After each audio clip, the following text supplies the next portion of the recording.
Lots of times I will have taught something and somebody will be trying to practice the process, and I'll think they're not really getting the point. And in those cases, lots of times I will interrupt, and I might do something like, okay, let's just pause right there for just a minute. Just pause right there.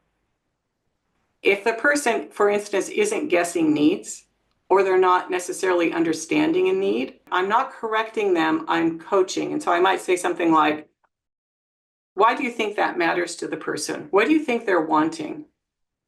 Or do you have a sense of what their need might be in that situation?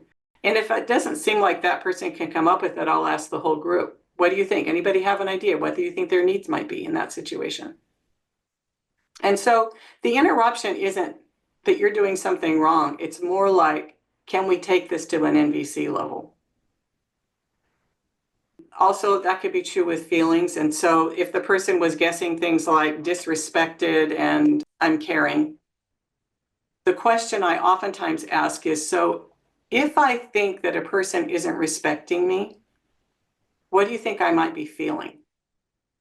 And so the person might say hurt. Right, okay, so let's try with hurt. So let's guess hurt, and what do you think their need is? And it's a way of sort of being in it.